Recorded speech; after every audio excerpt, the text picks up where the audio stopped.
Hello, people. Welcome once again, and welcome to my gallery, which I'm in tonight, as you can see. As you know, we have a guest who nearly made it the last time he was scheduled and was unavoidably delayed because he is, it sounds very complicated, he is a member of the All-Party Parliamentary Advisory Group on AI, Artificial Intelligence. And here he is, Blay Whitby. Hello, good evening. How the devil are you? I'm okay. Busy day. Good. Your main subject is ethics, isn't it? That's right. The ethics of new technology and robotics and AI in particular. Would you like to tell our audience exactly what ethics is while I crack open my ghostly can of Carlsberg? Okay. Well, probably the best way to understand ethics is when someone says, what should we do in a meeting, there's two distinct senses of should. One of which is called the prudential sense. In other words, what would it be good? What would maximize the shareholder value? What would help your career? What would help you? And the other is what's morally right, which is really quite distinct. And ethics deals with what we should do in that second sense. Yes, there's many different approaches and many different opinions. I normally say it's not the sort of area you go into if you like definite answers. You go for something like rocket science or quantum mechanics if you like an easy subject. Ethics is one where, very often there is no simple answer. You have to accept that. But on the other hand, you can't avoid it. However hard you try, there are ethical decisions to be made. I could go on all night with this, John, and I'm sure people would rather talk about artificial intelligence and the sort of ethical questions that's raising.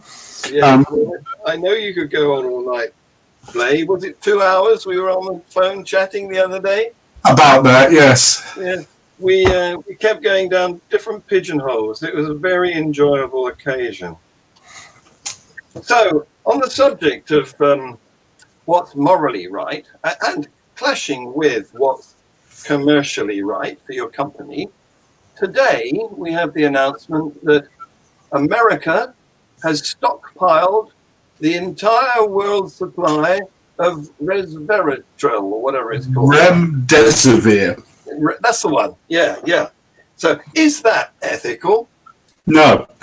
It's rare in my trade that you can give a definite answer. It's not ethical, in my opinion, and I hope that when the dust settles from the pandemic, people will reevaluate this. Commercially, and as you're pointing out, commercially, if you have a monopoly of a really useful product, then you should reduce its sale, because that will deliver extra profits, so-called monopoly profits. And there's no doubt that, I won't name the company, but there's no doubt that the drug company involved is doing just that. But I would hope that everybody can see that that's actually wrong, and it should be more widely available. And maybe we'll rethink our attitude to drugs and so on. It's certainly not humane, is it, to keep it all for yourself? Well, a useful way to look at it that we would employ in a philosophy seminar, say, is if someone came from Mars or from some distant planet and observed this, what would they say as an outsider with no stake in it, with no dog in the fight? And they'd say we humans were mad.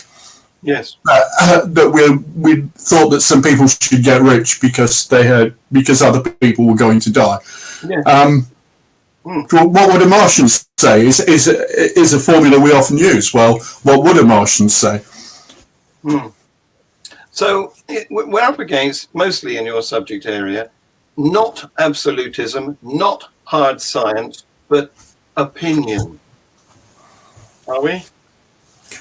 I think it's a little stronger than opinion. There is a trendy approach to ethics known as moral relativism, and well, I'm calling it trendy. It's popular with French philosophers of the second half of the 20th century, and it's popular in arts departments and with English critics. And moral relativism basically says there are no absolutes. Anyone's opinion is as good as anyone else's. And you can see the attractiveness of that in that certain, well, can I call them Europeans? Certain Europeans went round the world and with varying degrees of force or economic compulsion forced their view of ethics onto everyone else and often denigrated other people's approaches, even when the approaches might have been better than European ones. Yeah. And we want to move beyond that. But there are a number of problems with moral relativism. And you need to think you need to think hard about whether or not it's actually true that all opinions are equal in the field of ethics. The way I look at it is, if I say killing people is wrong, I'd say killing people is usually wrong. That's not the same as saying, well, we don't kill people in our living room if you don't mind. You step outside to do that. It has a stronger force.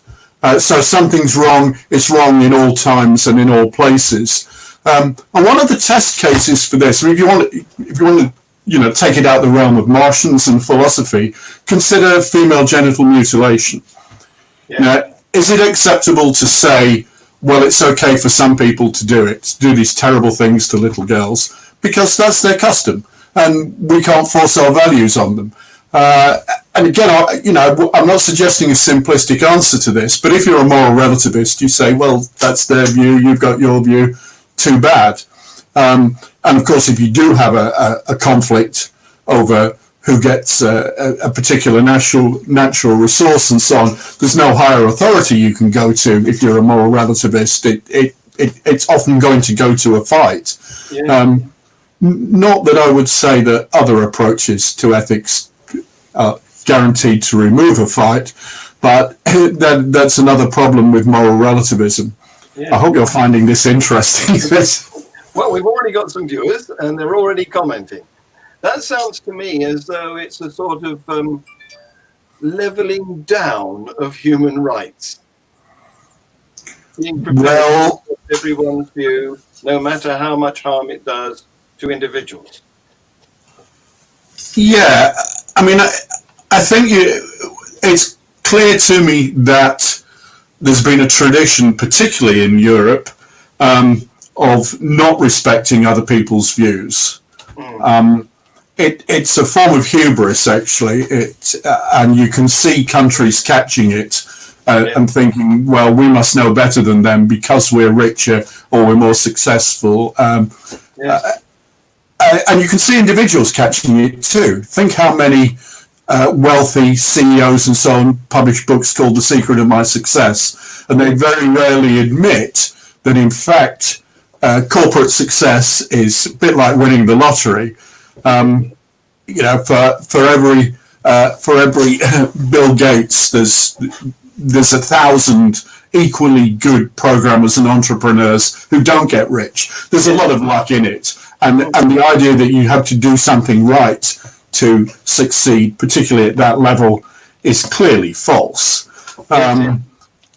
So it is a form of hubris, but having said all that, it's important to establish universal principles. And I don't know how many people are watching, but I would urge them to actually read the 1948 Declaration of Human Rights, because you imagine it will be either turgid or lengthy, and it's neither. It's succinct and clear, and you don't have to go, well, you only get to the second page and you realize that the very self-righteous British government isn't giving you all the rights that are in this Universal Declaration. Well, so-called Universal Declaration, I would point out there are a number of countries that wouldn't sign up to it, and still don't sign up to it. And there's a number of countries right now who clearly have no respect for it without pointing any fingers. So the idea that, you know, oh, you're an ethicist, you're just going to sit and pontificate and in the pub, as it were, or on the hub. Well, unlike you, because I'm not an ethicist, I don't have to hold my tongue, and I can say that we're currently engaged in a battle with the Nigerian government because they have denied the human rights to a person that they've chosen to imprison, and they've denied him access to his lawyers, which they should have given him in 48 hours, and they've denied charging him, which they should have done in 48 hours. And this is a country that signed up to the human rights, choose to ignore it. Yeah, well, the British government isn't perfect either. No, I wasn't meaning to make a comparison. Anyway, before we go rambling on and disappear down our rabbit holes, you've got a presentation for us, haven't you? Have I? You sent me 3 presentations. Yes, well, they're 3-hour-long lectures. Surely you don't want all 3. Is there anything you'd particularly like? Well, would you like me to screen the Introduction to Current Controversies in AI Ethics? And you can talk us through it? How would you like that? Okay. I'd quite like to cut to the chase of the standard problems for robots, if I may. But well, you tell me. I can turn the slides. But you screen that, and can I advance slides, or do I have to tell you to do it? You have to ask me, I'm afraid, the way we're doing it tonight. Okay, I'll get to screen share.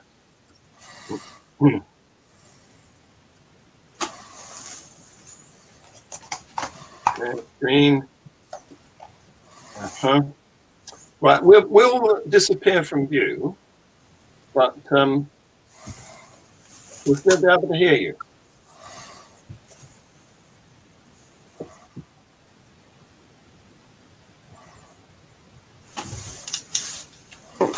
Is that working? No, not for me. Not yet, is it? No, what have I not done? 1 minute. I haven't done a key thing, I think. I've got to. Oh, I see. Let's click on that and do that. Right. Now I can do this.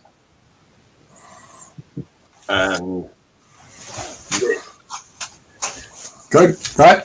I'm Blay Whitby. Feel free to contact me at either of those email addresses.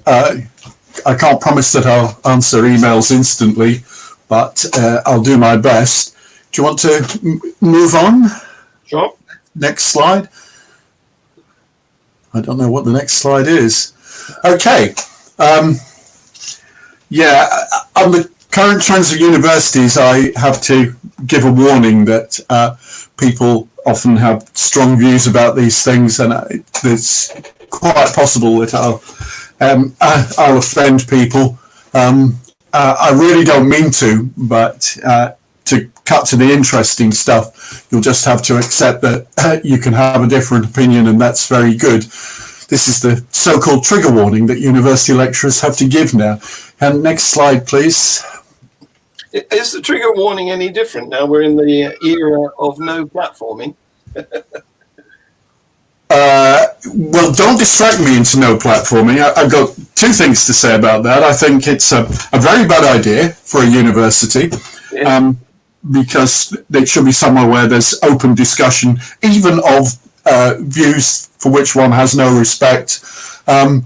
That's how we advance. And the second thing is even the undergraduates have noticed this and set up a society at Sussex called Liberate the Debate, specifically to oppose no platforming. And I'm sorry if I offended anyone by saying even the undergraduates, because Often they notice things before their tutors. That's another good thing about universities. You've done enough get-out clauses for them to realise that if there's offence, it's because they took it, not because you gave it.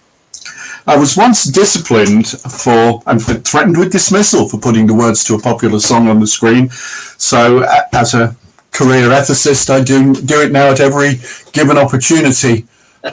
So that's the song for this one. There are more questions than answers, and the more I find out, the less I know. Don't worry if you don't know the song. I'm sure you can find it. Next slide, please. Okay, first, well, can I jump over the things I'm leading out, and then what's important here is I've divided the ethics of AI into two questions, as you'd expect of an ethicist. One is, should we do it? In other words, the ethical question, and the second one is the technical question, how should we do it? And unfortunately, in technology ethics, those two questions are usually all mixed up together horribly, and it really does help to try and separate them. And then I'll run through some test cases, okay? Okay, artificial intelligence isn't really all that real. And people say, when will we have a conscious machine? Journalists phone me up and say, when will we have the first computer-written novel, and so on. There are people, in fact, I'm quite happy to name the guilty man. There's a chap called Nick Bostrom, a philosopher at Oxford in the Uhiro Institute for the Future of Humanity. There's a hubristic name, who says that AI will take over the world and keep us as pets if it doesn't destroy us. I haven't got time to do this. I gave a talk to skeptics in the pub called Do You Want a Robot Lover? And I've published plenty on love and sex with robots. I haven't got time to talk about AI-induced bias and prejudice, but I would refer you to the scandal of the Amazon AI recruiting system, which worked out for itself to completely exclude any hint of femininity in a CV. No one told it to give that prejudice. It acquired it for itself. It's a very interesting study. And if you ask me to talk again, I will talk about that. Nor have I got time to talk about whether or not we'll all be out of work, because the machines will do all the work. Well, you can ask me about these things. Attempts to pass appropriate laws, you might want to push me on, because I am, after all, on the Parliamentary Advisory Committee. And international regulation is a theme of mine, because I think it doesn't really matter that much what happens in Britain, because a lot of these things jump over boundaries. The thing at the bottom is a Whitbyism. That acronym stands for "This is not an exhaustive list." And I'm afraid we might find that one coming quite often. Next slide, please. And there was me thinking it's a bit of Cornish because you're going there next week. Could be. Right. I recommend David Gunkel's book, The Machine Question, if you're interested in this. He talks about machines as moral patients. So this is the distinction between a moral agent, something that takes moral decisions, and a moral patient, something that demands our moral consideration.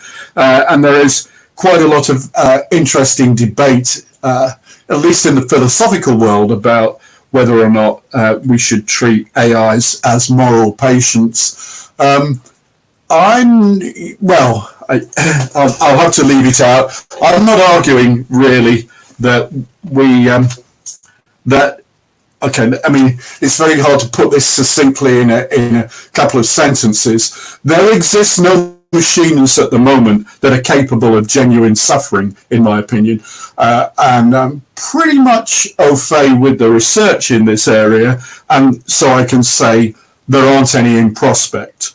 So we don't really have to worry about this yet. However, I am famous in a paper for which I was much derided at the time, called "Sometimes It's Hard to Be a Robot," for saying that under certain circumstances we ought to treat machines as if they had moral rights. And that's a fairly controversial thing. People want to pick me up on that.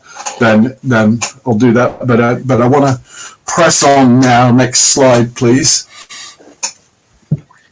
Okay, so let's talk about machines as moral agents as opposed to moral patients, because this is possible. It's happening, really. People are doing this. There are a number of teams working on letting machines take moral decisions, and yes, it's really interesting intellectually. If you like a challenge, if you're an ethicist, it's very easy to say, and I guess most people say, "Oh, no, you know, that they're just machines. They must do as they're told." But actually, in practical applications, it's not always that simple.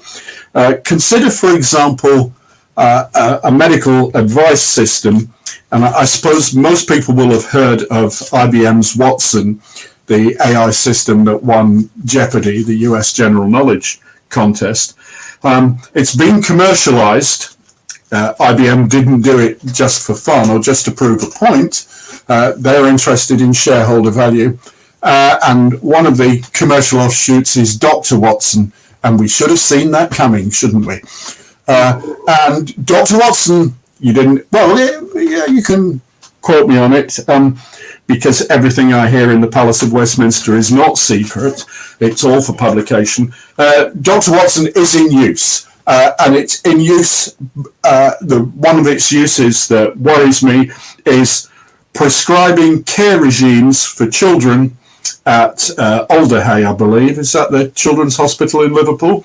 That's one that I heard of. Now, if you think about an AI system saying, this is how you should treat this patient, this is a suitable treatment regime for this patient, maybe you want to build in some ethical considerations for that, depending on who uses it, how well trained they are, how much ethics they know, and so on. So when I say it's no longer science fiction, well, yes, it's in practice. And I'll put it in as a side. We're into the strange year 2020 now. It is my belief that 2020 will be the year that artificial intelligence becomes a mature technology. The pandemic has put artificial intelligence out of the experimental category and into the usable category. Its contribution to finding treatments and cures is crucial, because what AI can do that it would take much longer for humans, if humans could do it at all, is pattern matching or finding regularities in big data sets. And that's exactly what you need in a global pandemic, seeing the regularities and so on. And that's one thing that, despite its lack of any real intelligence, that's one thing that AI is very good for. So I suspect that anyone not using AI on big data in the future will be seen as a pre-pandemic Luddite. It's going to be a respectable technology, and it will be used increasingly in medicine. Already there are AI systems that are better at spotting whether or not a tumor on a scan, say, is cancerous than humans. That's not because there's any miracle in the AI. Actually, let me be clear about this. That's because a human expert, a human consultant, an oncologist, might see, 100,000 scans in a career, and they'd be expected to diagnose when they'd only seen 5 or 10,000, whereas an AI system would be trained on 10 times that number in a few minutes. So it's not that it's got some brilliant algorithm. It's just that it's had a lot of learning. Even the dumbest medical student would be good at recognizing cancerous tumors with that sort of learning example. And the more we go down this road, the more there will be big data sets, there will be effective AI that we can refine. So yes, and that in terms of diagnosis, particularly over things like recognizing tumors and so on, yes, AI will be used increasingly in this. I'm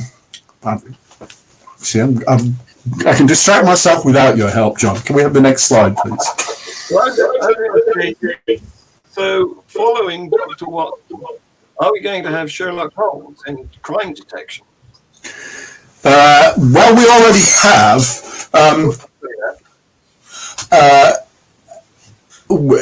Yes. We have increasing use of AI by the police. Some of it, of course, is quite worrying. Now, you do meet people in my line of business who say that they can hook up an AI system to security cameras in a shopping centre, say, and spot the terrorists. They can spot the terrorists by the way they walk or the pattern of how they move through there.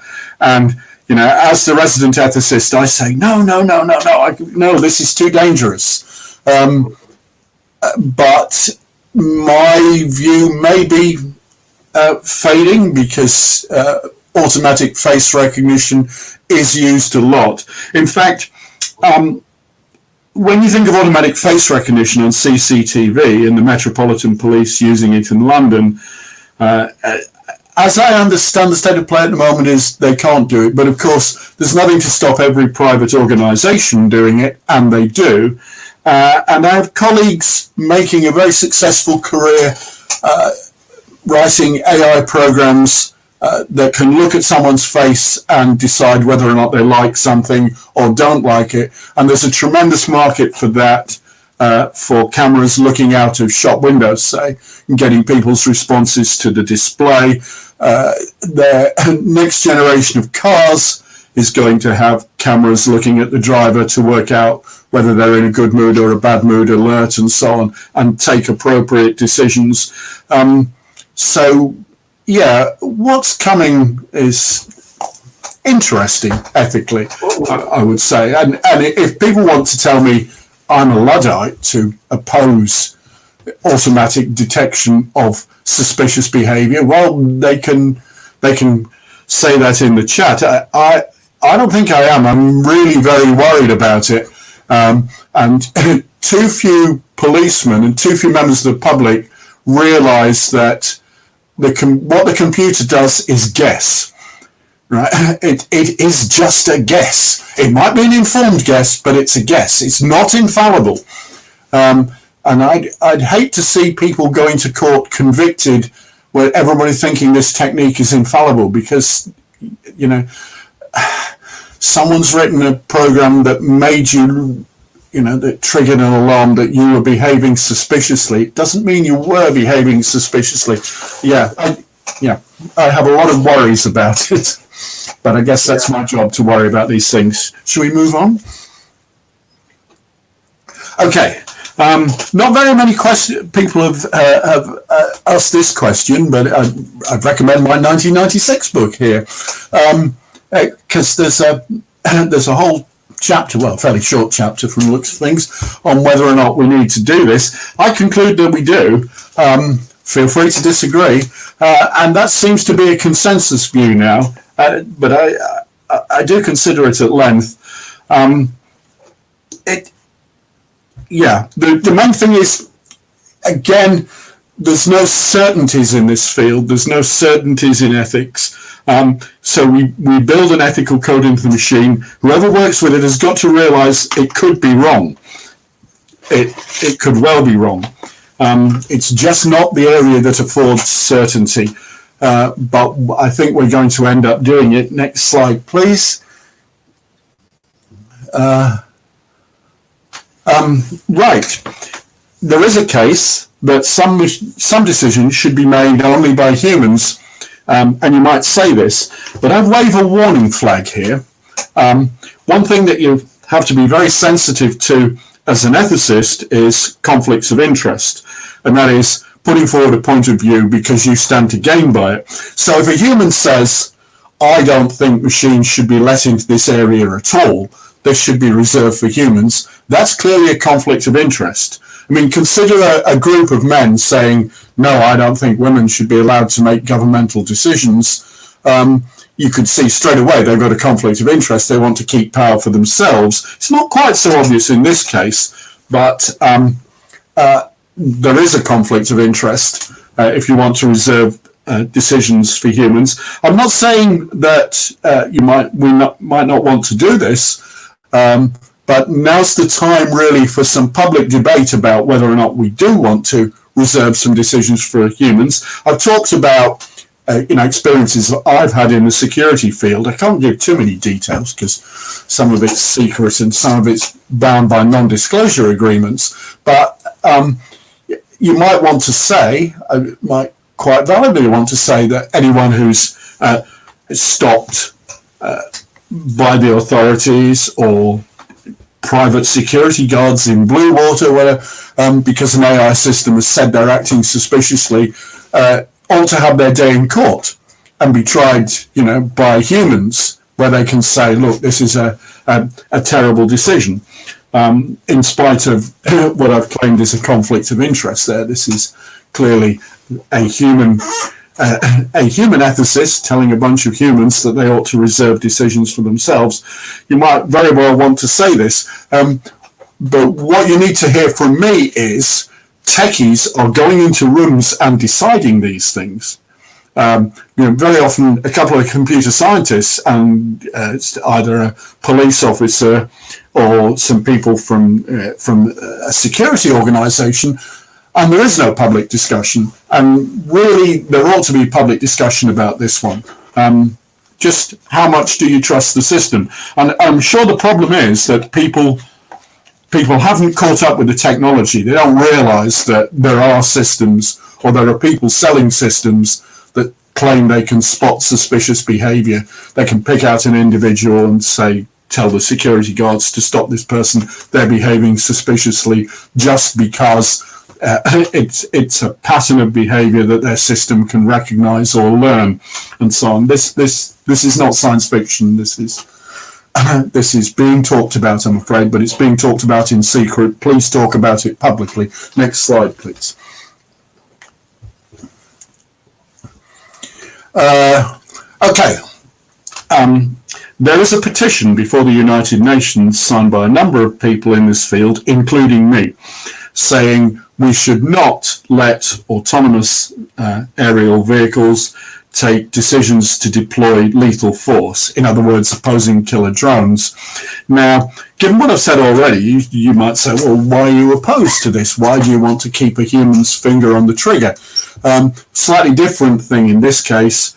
I think the idea that an autonomous drone destroyed your village allows humans to escape culpability.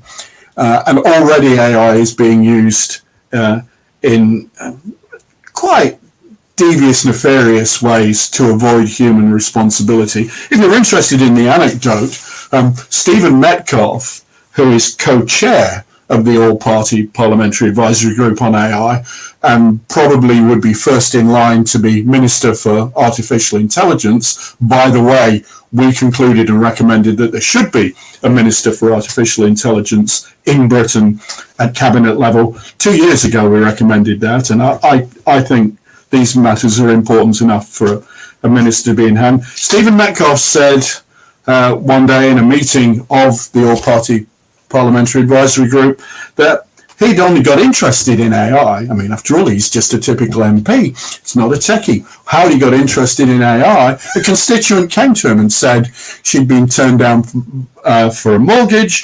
The building society or whoever was lending the money, be a bank these days, wouldn't it?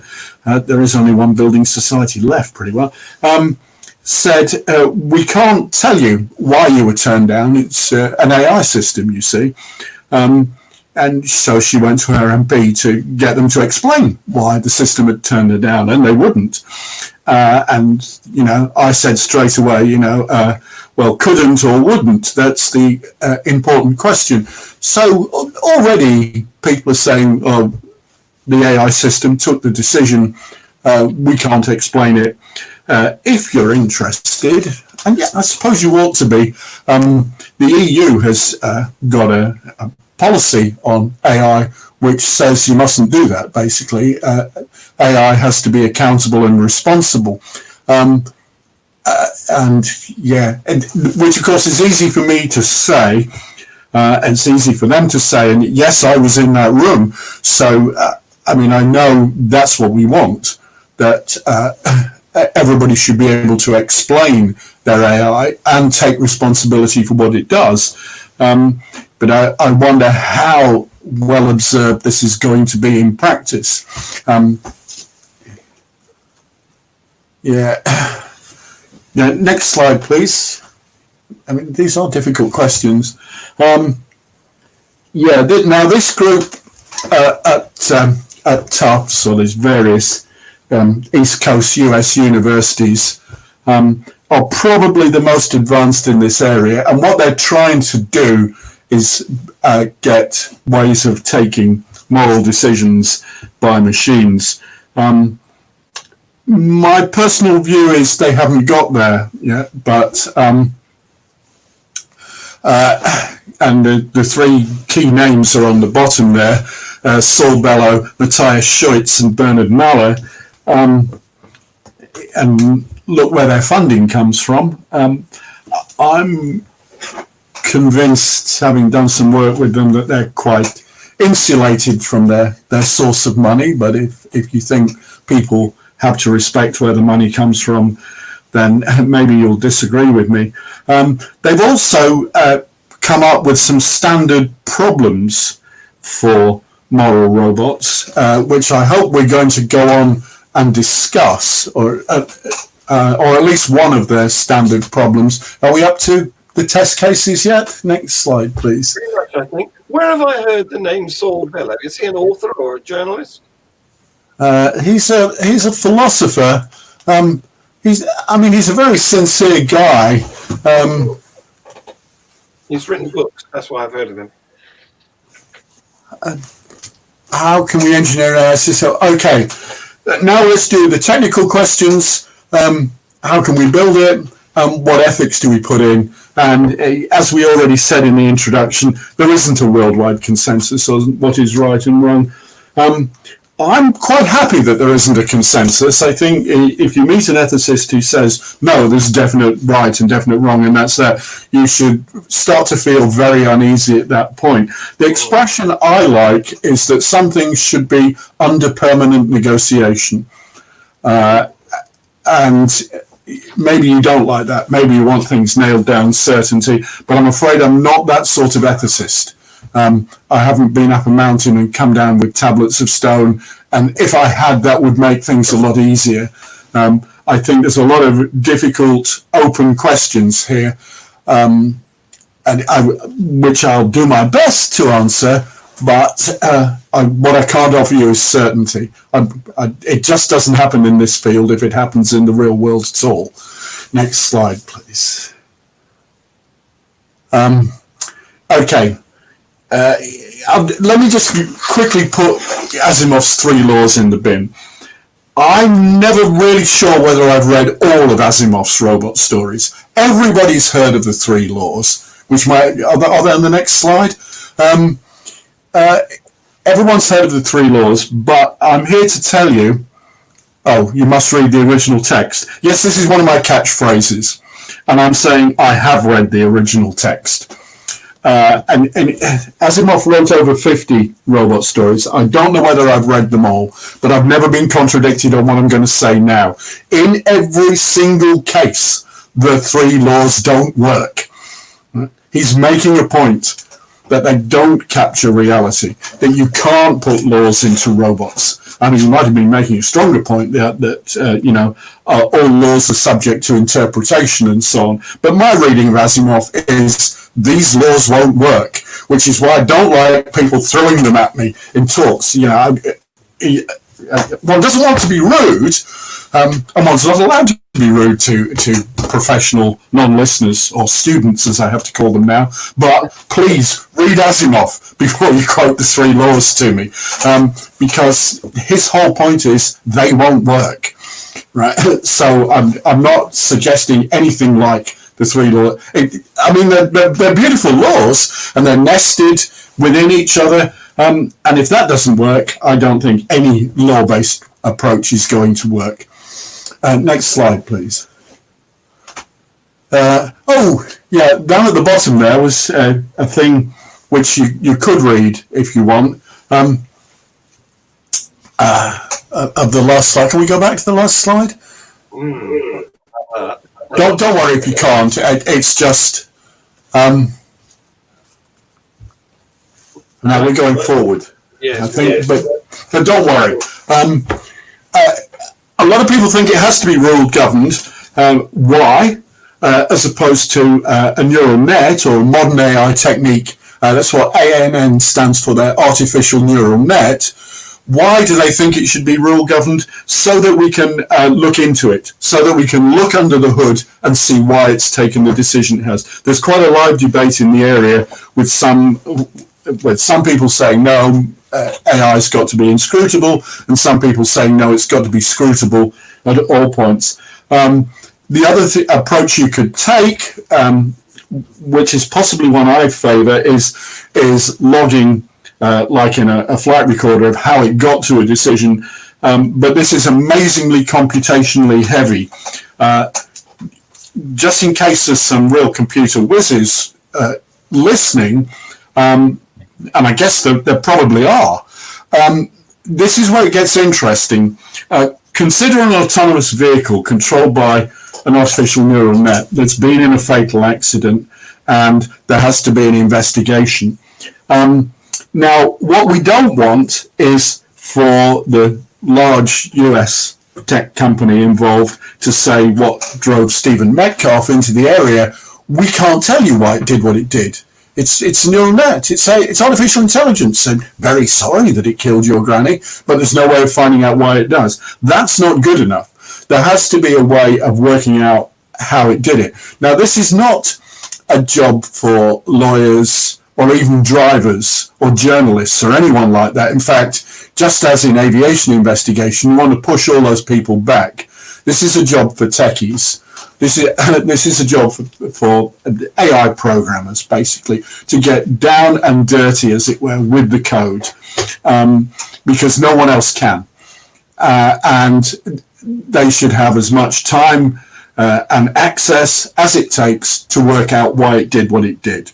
And actually, if I were an undergraduate now, I would see an opportunity in that sort of AI forensics, because there's lots of areas, and the autonomous vehicle is an obvious one. There's lots of areas where we're actually going to need that level of investigation. And yeah, as I say, it's not a job for someone who doesn't understand the technical details, and I do mean details. So what about computer vision? I suppose go into it and pick it. I'm afraid I missed your sound, John. I don't know if we got a technical problem here. We had an echo, didn't we? Yeah, I'm not criticising the IT gods at this point. In fact, I'm praising them, because this is a job for the hackers. This is a job for the smart kids. It really is. Okay. Moving on. Yeah, next slide, please. Test cases. Okay. Let me just run through these test cases. You'll know some of them. In 1968, well, I'll go through in turn, but it's SWITCH, Footbridge. SWITCH is the runaway tram. Footbridge used to be called the Fat Man, but we can't say that anymore. Race Murderer at the Door is very interesting. The Care Robot is one that I've often been invited to workshops with that Moral Robots group at Tufts to talk about. And I Kissed a Girl is one that makes an interesting approach to moral relativism. And I'm glad we discussed moral relativism at length, because I Kissed a Girl is how your robot deals with moral relativism. Let's hope they're in some detail now. Next slide, please. Okay, in 1967, as you can see, an Oxford philosopher called Philippa Foot proposed a thought experiment which has become celebrated as the Trolley Problem. It's the Trolley Problem because it was later taken up by an American philosopher, Judith Thompson. And the idea is that in the switch, you can only, if you do nothing, 5 people will die. but you can switch the tram onto another track and kill one person. Next slide, please. I might even have a picture of this. Yes, there you go. I commissioned a local artist to make the picture. She says you're the driver. It was taken up later, as I say, by Judith Thompson, who made you a bystander because she thought you might have an interest, conflict of interest, if you were actually the driver. Now, normally at this point it asks for a show of hands. Who would switch and kill the one? And normally a majority of people would. Fine. Let me just point out some things, because you don't get such a majority among philosophers. What you have just said you would do is to deliberately kill an innocent person. And in most moral codes and legal systems, that's murder. That's cold-blooded murder. If you do nothing, you run over 5 people, it's true, and kill them all, that's manslaughter, just in case you're interested.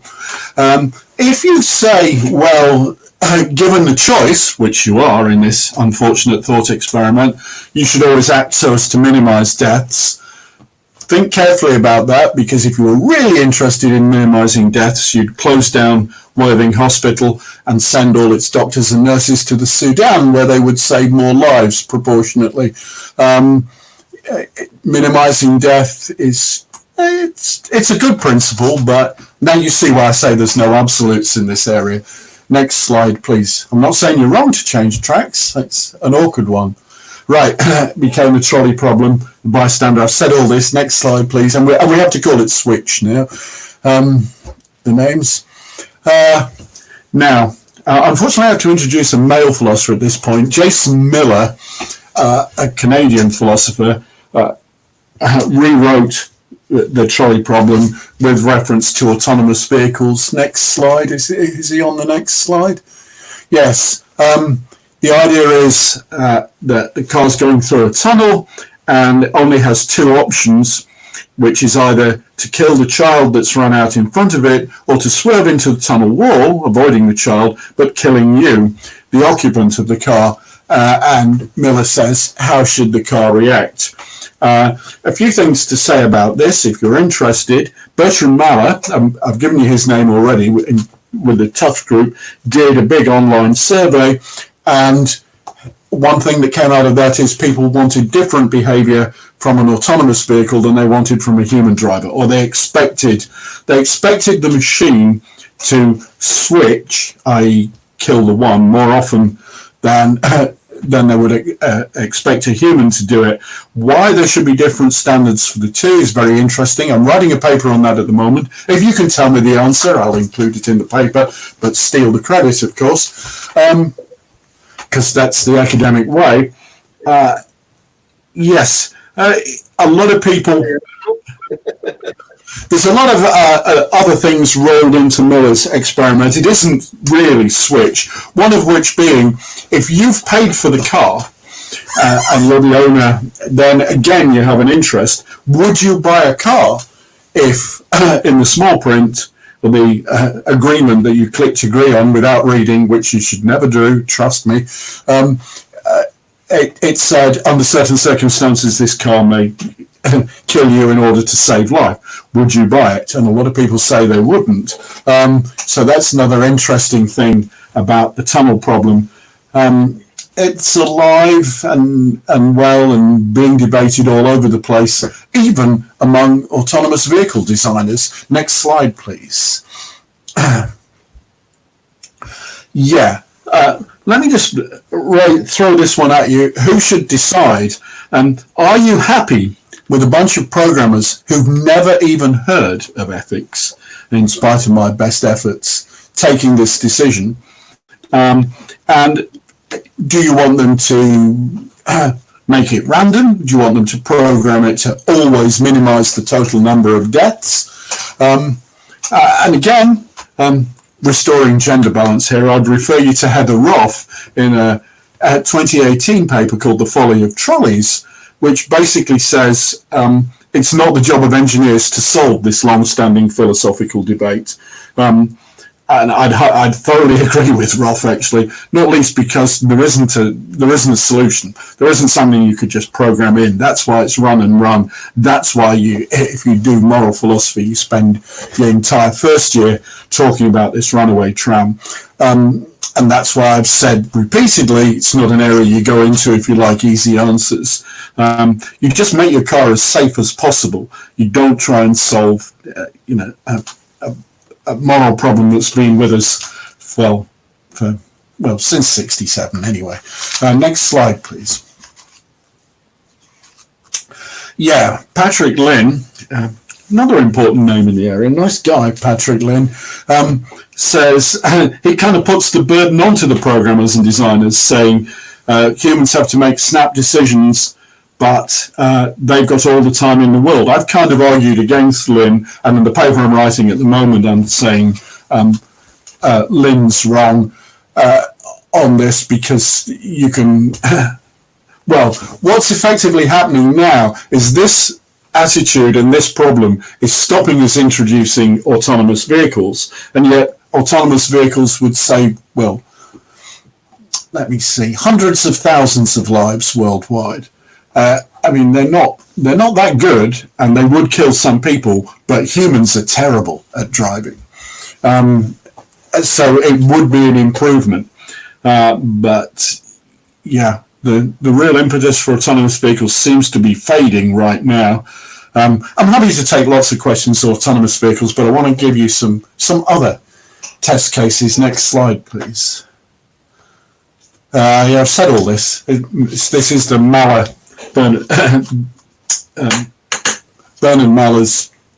Bertram Maller's paper on different standards for in the sacrificing one for many. Next slide, please. The footbridge. Now, good old Judith Thompson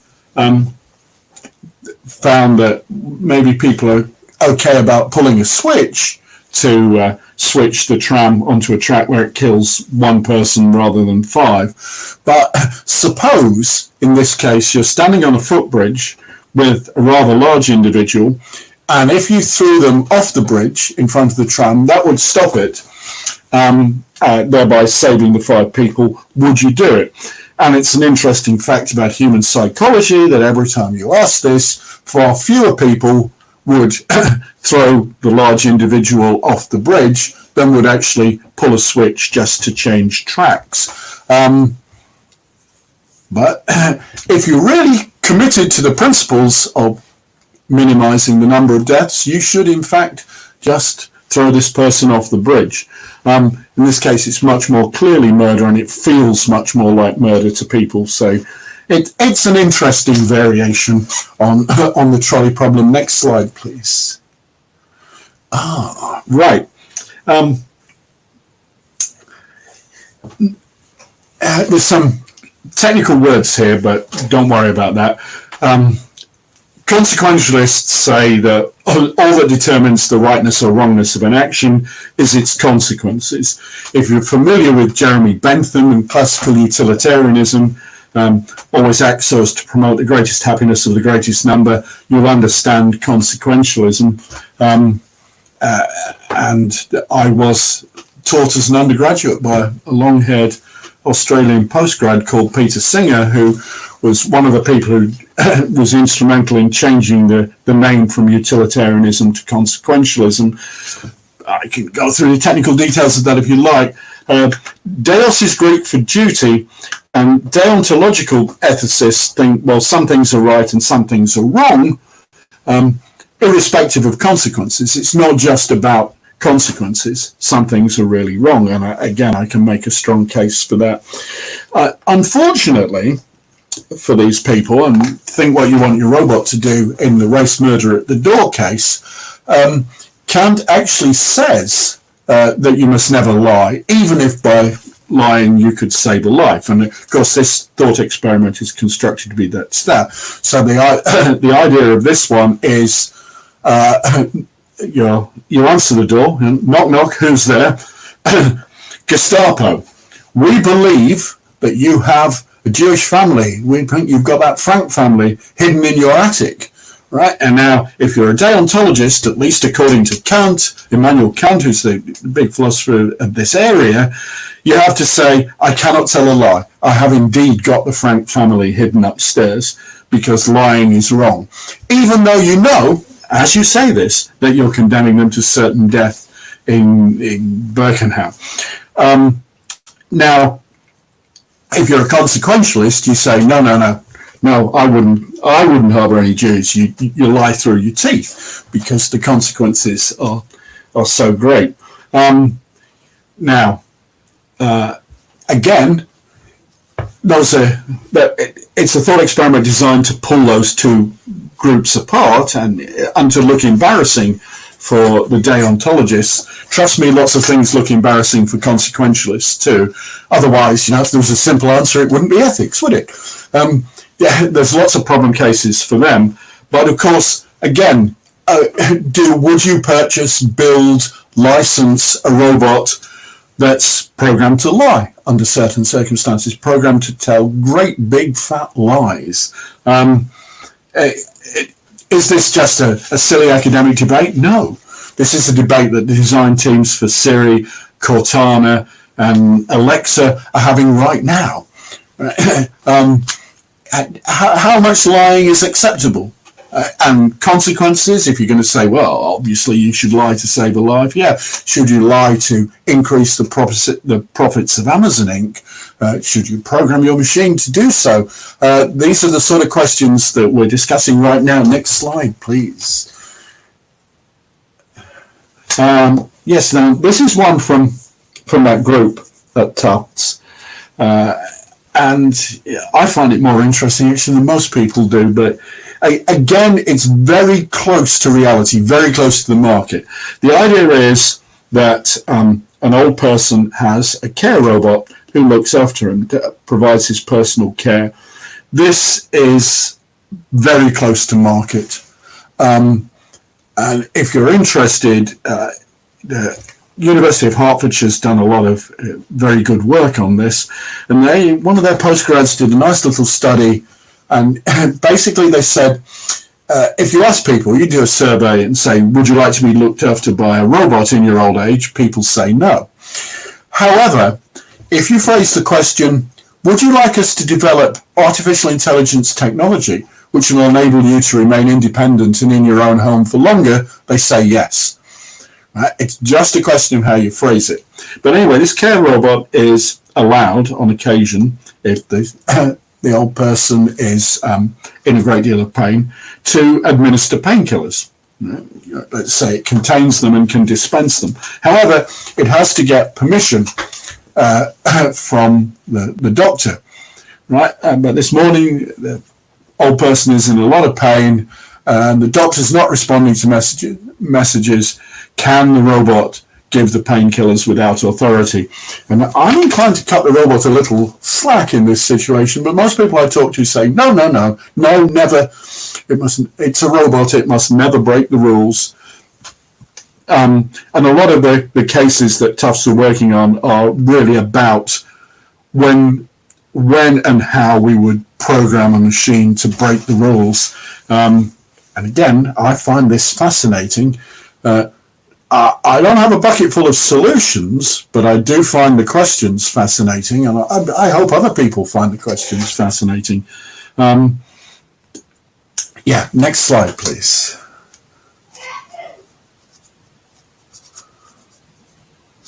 No? Can we get the next slide, John? Oh. Have we lost contact, John? You've frozen.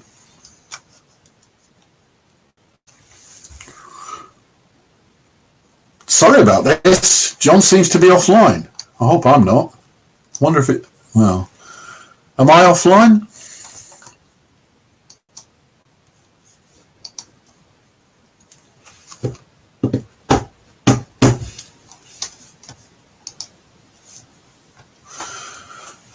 Oh dear. I'm not getting any response from John.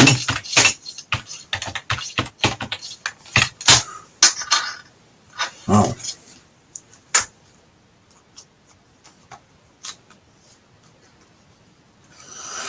I'm awfully sorry about this. If you can see me and hear my talking, I was hoping we'd go on to the I Kissed a Girl thought experiment. But,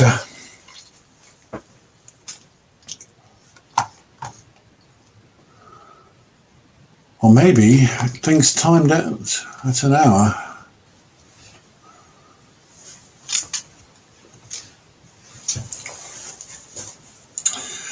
Oh dear. Technology. It'll be good if they ever get it to work. The internet broke, I'm afraid. Have I been chatting? Well, you froze and we lost your sound. I don't know what happened, but we are now back. So what I suggest we do, because you said such a lot of interest, I suggest we go to the comments and the questions, because they've been coming in. And I've been thinking of some of my own, of course, as you know, I am wont to do. When you were talking about the care robot, it reminded me of a viral video I've seen in which a toddler is by the sea, by the water's edge of the sea. She drops her ball into the waves and is venturing into the water to collect this ball when the family's pet dog grabs her by the bottom of her skirt, reverses, pulls her back out of the water up onto the beach, and then goes into the water himself and collects the ball, brings it back to her.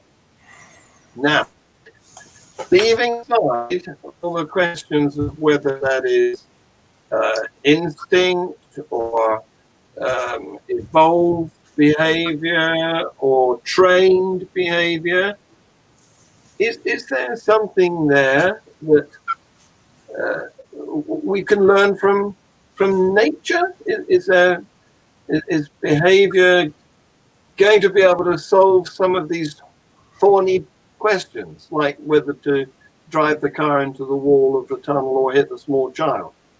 Is there a sort of fail-safe, put the brakes on and carry straight position? Well, you're mixing two examples. Which one do you want me to talk to? The car or the care robot? You know what I'm like, yes. Let's go with the care robot. Let me just put the full light on this. Well, what the puzzle with the care robot is, do you want it to break the rules? And my personal feeling is yes, you do in this case, but not generally. And that's what's really difficult to program.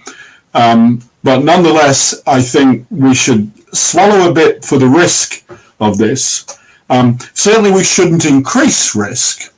The robot should do better than a human carer, or should be more careful than a human carer, or we sack it. We just don't use it. But I'm quite prepared to accept that blindly following rules won't always get the best outcome. And sometimes breaking the rules is better, and sounds just the sort of thing an ethicist would say, doesn't it? But it is more, but to be broken. It is really true, and in a narrow case we could do this. But I would say my view is pretty much a minority view, and when you do get a care robot, it won't break the rules. Not least, and this one does lap over to autonomous vehicles, not least because there are manufacturers and lawyers, lots of lawyers involved in this, and they're really not happy with the idea that they could be selling you a product which would do something against the rules. That's just too risky for any current manufacturer and their lawyers to contemplate. But it would be good to have widespread public debate about this, because this isn't science fiction. This is coming. There are people in labs playing with this sort of thing right now. Yeah. Do you want me to talk? What did you say about the car? My feeling is designers, programmers, engineers should make their autonomous vehicles as safe as they possibly can. Yeah. How do we test that in court? We wheel in someone from another firm or an academic expert in autonomous vehicles who's going to say industry best practice is.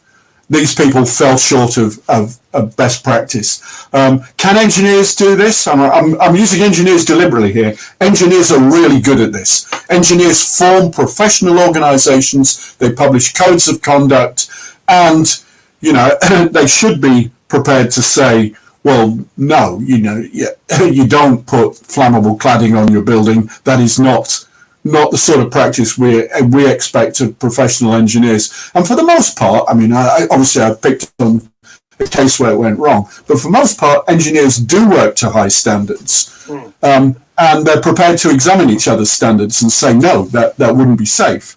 Do they lie and cheat? Well, I guess Volkswagen give you an example of yes, they do, but we should just push people to work to the highest standards there. Will there be fatal accidents with autonomous vehicles? I'm afraid so. We can't make anything absolutely safe, but I think they should be investigated in the style of aviation accidents by technical experts on a no-blame basis to work out what happened.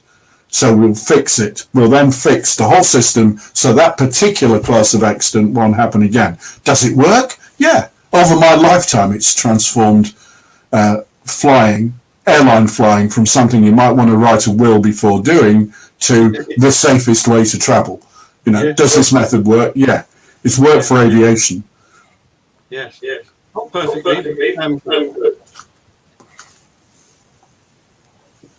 Here's a question. I beg your pardon? Here's a question. Oh, Stu bloke. If we manage... yeah. Okay. I've got a number of things to say about this. One is with great interest, and the paper I'm writing at the moment might say this. We've not got to be so hubristic to think that we can't learn, because we're far from perfect. But on the other hand, we don't want to charge into a situation where we say, let the machines run everything, because we're so hopeless. We need to take some sort of balanced attitude between, oh, we're hopeless, please look after us, and no, we know everything, you're just a machine, shut up. We need to find that middle course, and it's going to be amazingly difficult, because I meet people who are really at the polls on this one, really think humans are hopeless, and if the machines kill us all, that'd be better for everyone. And others, no way, don't give them any chance to take these decisions, keep them out of it. I've got a colleague, Joanna Bryson, whose most famous paper, and it's a good paper, I recommend it, it's called Robots Should Be Slaves. And essentially she's saying, we build machines to be slaves, we don't give them any truck at all in interfering in our lives, they do what we want. And it's, as I say, I think there's a middle course here. It could well be that we could learn things. In fact, I think we are learning things, one of which might be with driving. We've been way too lenient on human drivers. Oh, yes. Why should we expect so much higher standards of autonomous vehicles? I mean, already they're about 10 times as safe as humans, but that's not safe enough for us. Well, that kind of suggests that historically we've been very forgiving of human inadequacy. Yes. So will we ever be able to program robots to want to do what we want them to do, so that we're not forcing our standards upon them? Yeah. I know people who are trying, John. But I would say don't hold your breath. No. We really don't understand the question there. We know how to program machines, yes. but intentionality is something else. Yeah, we don't have any real. We don't have a scientific understanding. It's still a happy hunting ground for philosophers. Yeah. And I say this as someone who has an office, opposite a sign saying the Sackler Centre for the Scientific Study of Consciousness. I don't think we're ready to have a science of consciousness. Yeah, I mean, mainly because science depends on reliability of measurement. And if you can't measure, then, well, I talk about being over the speculation frontier. And with a lot of these questions, like the one you just asked, it is over the speculation frontier. I'm not saying it's impossible. I'm not one of those philosophers who say, oh, no, it can't be done. There's some magic about human consciousness. I'm not saying that. Yeah. But what I am saying is, technologically, we're not close. Yeah. But we are close to, I don't know, face recognition, behavior recognition, medical diagnosis, medical treatment, recommendation, autonomous vehicles, all the stuff I've talked about, care robots, or what are they called? Smart homes, right? Yeah. For people with declining cognitive capabilities. All these things are, they're available now. Oh, robot nannies. I forgot to mention robot nannies. Yeah, you can buy them now. Yeah. So I'm keeping out of the science fiction here. Yeah. We had an interesting conversation a couple of weeks ago with Professor Sophie Scott, neuroscientist from Imperial College. Of course, neuroscience is an infant field at the moment, but maybe that's what's going to unravel a bit more of this empirical understanding of what's going on in our brains.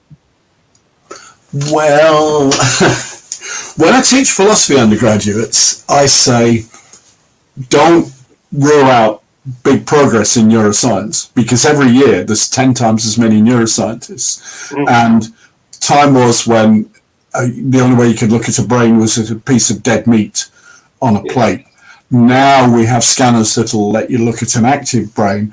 I mean, admittedly not close enough in time, not a narrow enough time slice to really track down thoughts. I mean, what you're looking at is how much oxygen is being metabolized in a particular area. But even that is producing loads and loads of results. So I tell philosophy undergraduates, never to say never about this, because there will be more. And now, again, at the Sachs Center for the Study of Consciousness, I know Seth will tell you loads about this. You've got it coming up, right? He's director of this institute. They can put people in fMRI scanners and ask them to, carry out a task and see which areas of the brain light up and so on. So an awful lot more information coming in all the time. But again, I have neuroscience students who say, this is going to answer everything. And I don't know that it is, because, we just keep looking at the brain in finer and finer detail, and we'll find consciousness without a point. It's there.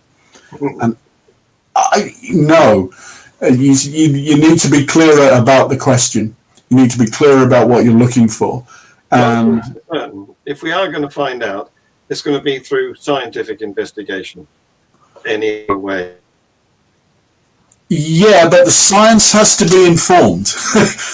and just putting people in the scanner and hoping to see things, hoping to see a soul, is not informed. So you need a good psychology.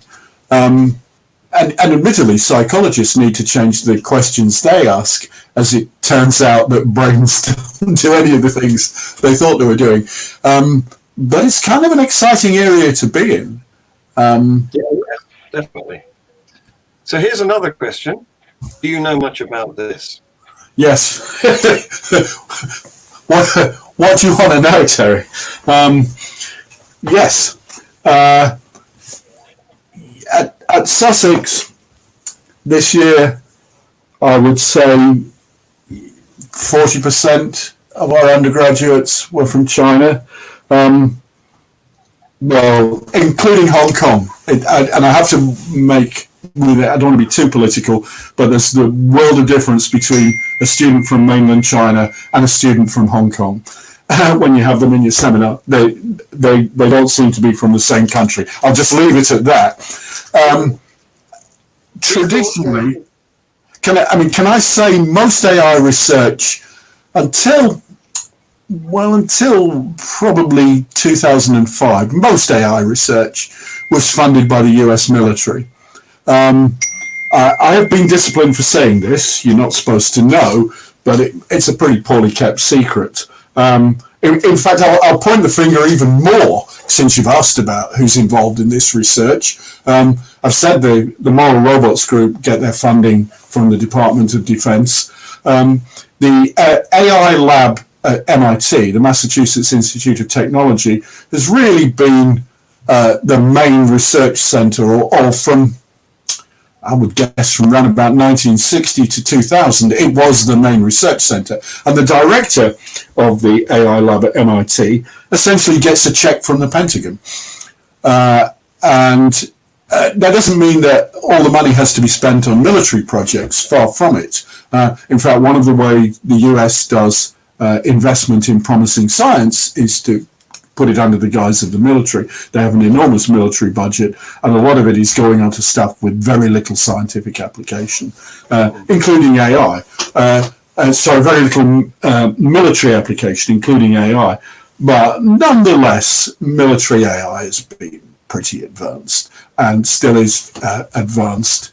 I can't tell you exactly what the military have achieved lately because it's secret and they don't tell me, but I can make some guesses. If I had a falling out with Rod Brooks, director of the AI lab at MIT, when I said that a particular idea wouldn't work in Afghanistan, and he curtly said, "We sell our robots to the military, they don't have to tell us what they do with them." China has made a massive push in the 21st century to get a technological lead by whatever means possible. Right? I don't know if they employ ethicists. I've got a paper waiting to be read about Confucian ethics for robots, which I will read with interest. But it looks to me like they want to get a technological lead, whatever way it takes, and that includes flooding our universities with their brightest and best, which, until the pandemic, I think was a major source of income for UK academia.